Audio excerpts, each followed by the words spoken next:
Mardi 7 novembre 2018, bienvenue à cette édition. Fin de la 5e conférence nationale du développement durable.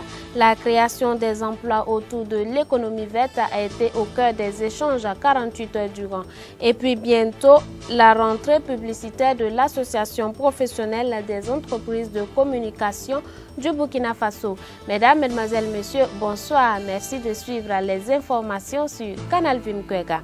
Les lampions de la 5e conférence nationale du développement durable se sont éteints cet après-midi sur des notes de satisfaction. Des recommandations ont été formulées et des résolutions ont été prises afin d'atteindre l'objectif du développement du Burkina Faso par l'économie verte.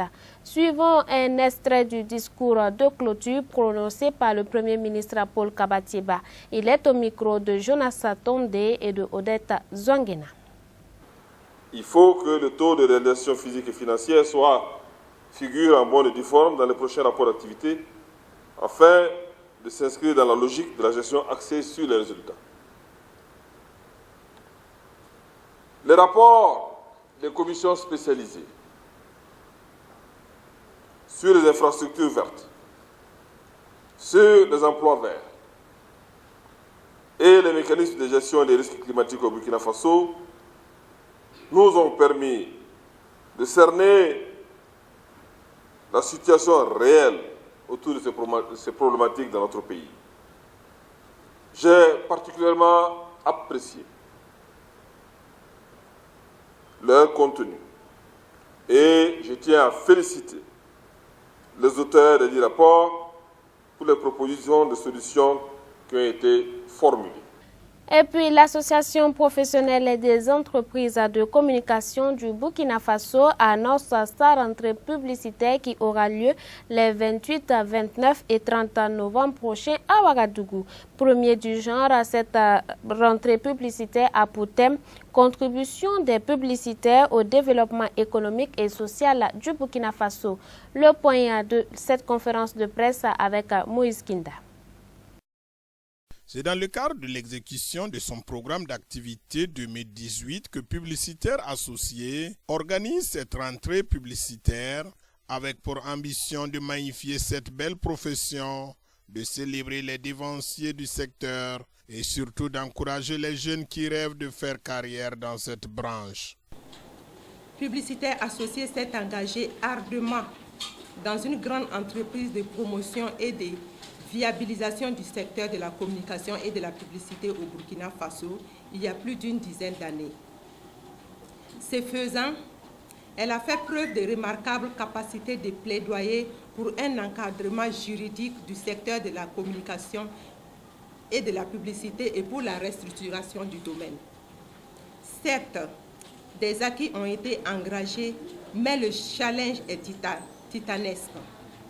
Je veux parler en l'occurrence de l'application de la loi 080-2015 CNT portant réglementation de la publicité au Burkina Faso, le plaidoyer pour la mise en place du Conseil supérieur de la publicité, la formation et la sensibilisation des responsables des agents de communication membres, le renforcement de la collaboration avec les fournisseurs et les médias, etc.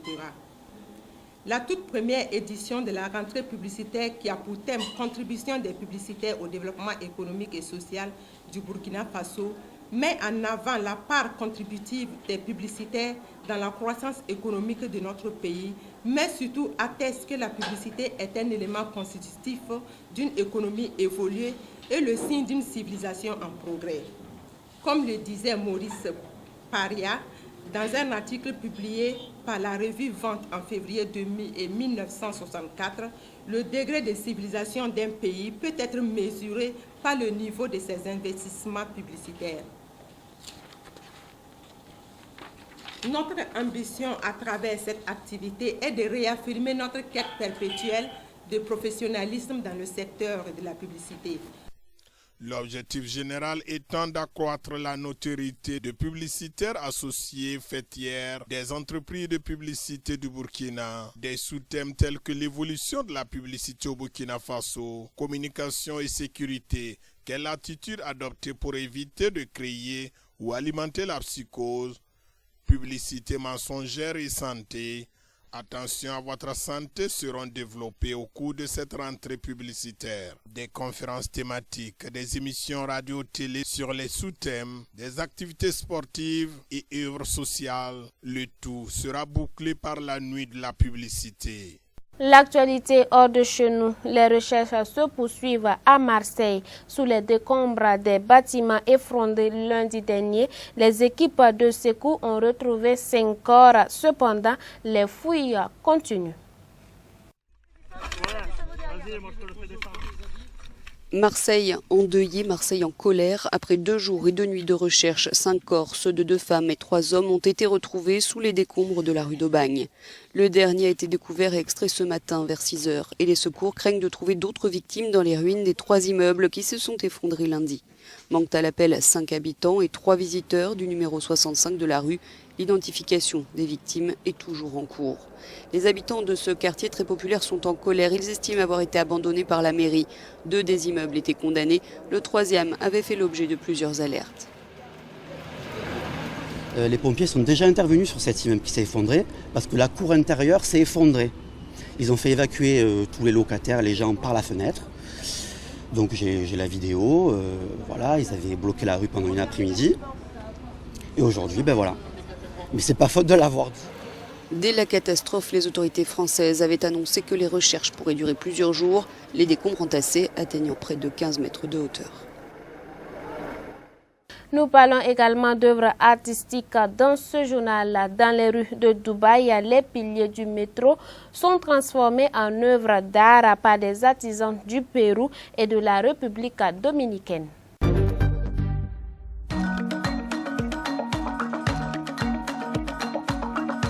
Du street art dans les rues de Dubaï. Ces dernières années, de nombreux projets créatifs de ce type voient le jour dans cet émirat.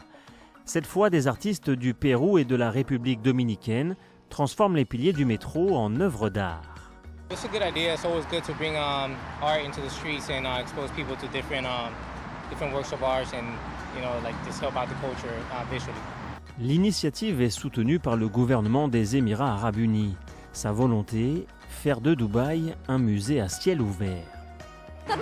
هذا الموقع بالذات لأن هذه المنطقة في شارع الشيخ زايد منطقة جدا حيوية فيها العديد من وايد جنسيات تسكن في هالمنطقة وايد جنسيات تمر في هذا الشارع في طريقها للعمل. D'autres projets d'embellissement de lieux publics sont déjà prévus ces prochaines années pour améliorer l'esthétique de Dubaï. D'autres artistes du monde entier seront invités.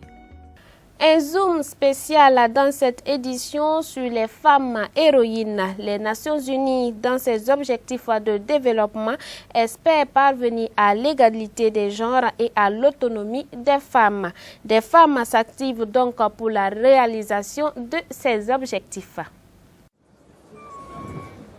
Les Nations Unies ont fixé 17 objectifs de développement durable à atteindre d'ici 2030. L'objectif numéro 5 est de parvenir à l'égalité des genres et l'autonomisation des femmes. Le fossé entre les sexes est grand dans le monde de la technologie et cela commence tout en bas de l'échelle. Alors celles qui parviennent à des postes décisionnaires sont vues comme des héroïnes. Les femmes dans la tech sont des héroïnes. Vous savez, quand vous voyez ces femmes extraordinaires qui sont souvent la seule femme dans la salle et que nous les voyons construire la prochaine génération de produits, que nous les voyons créer les entreprises qui façonneront notre avenir, que nous les voyons développer une intelligence artificielle qui changera la façon dont le monde fonctionne, ces femmes sont mes héros. Dans le milieu de la tech, seuls 37% des postes de débutants sont occupés par des femmes. En gestion, elles ne sont que 15%. Un panorama qui devrait évoluer dans quelques années. Elles ouvrent la voie. Nous devons faire beaucoup plus qu'un homme. D'abord pour la direction, puis pour la présidence de la société, puisque les hommes m'ont toujours regardé différemment. Je pense que si vous commencez dès la maternelle, que vous apprenez aussi à coder aux enfants, parce que même si vous voulez devenir médecin dans ce monde, il est bon de connaître les ordinateurs, eh bien je pense que ça va élever le niveau, parce qu'alors les petites filles sauront qu'elles peuvent aussi le faire, que c'est quelque chose pour elles.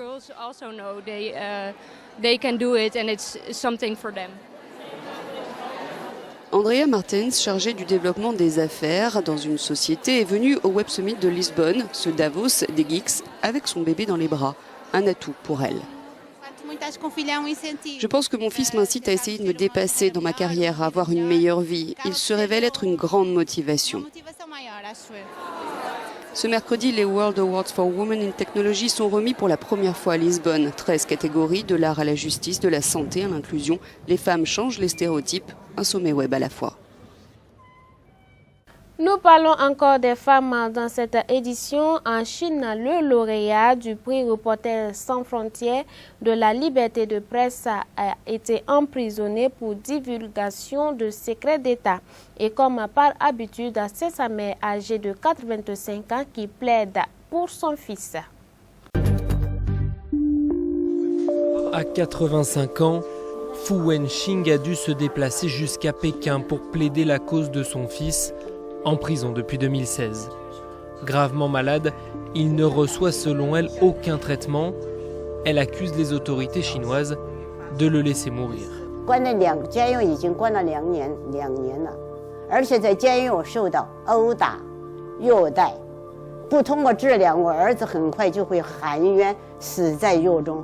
Wang Shi est l'un des premiers à avoir utilisé Internet pour dénoncer le régime communiste via une série d'articles sur des sites internet. Le dissident chinois, lauréat du prix Reporters sans frontières de la liberté de la presse, est emprisonné pour divulgation de secrets d'État. Very worrying whether he would actually eventually die in custody, as his mother is very much worried about. It's very much like you become another Liu Xiaobo who died in custody. L'an dernier, Pékin avait déjà rejeté les appels des pays étrangers à laisser le prix Nobel de la paix Liu Xiaobo quitter la Chine pour suivre un traitement médical. Il est finalement mort d'un cancer à l'hôpital. Un mot de sport avant de refermer cette édition. Suivons le résumé de la 4e journée de la Ligue des Champions où tout reste encore à jouer. Après son match nul à Naples hier soir, tout reste ouvert pour le PSG en Ligue des Champions. Les deux équipes se sont neutralisées 1-1 et gardent toutes leurs chances pour accéder aux 8e de finale de la compétition. On a 2 matchs et on peut gagner. Les 2 matchs, c'est possible, c'est super dur et super difficile, mais c'est possible.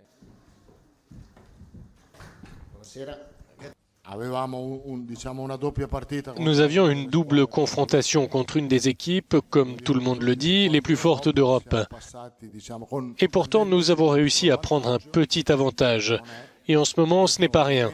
Le groupe est très équilibré et il faudra se battre jusqu'à la fin.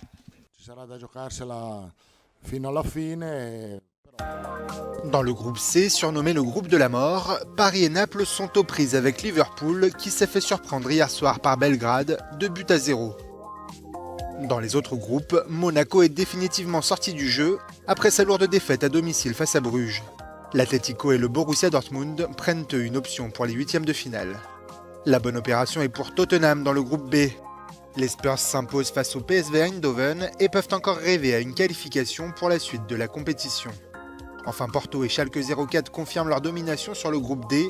Le Lokomotiv Moscou est éliminé, tandis que Galatasaray se retrouve dans une posture très compliquée.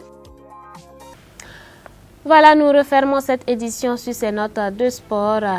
Merci de nous avoir suivis. Je vous donne rendez-vous demain à la même heure. Excellente suite de programme sur Canal Vimkera. Bonsoir chez vous.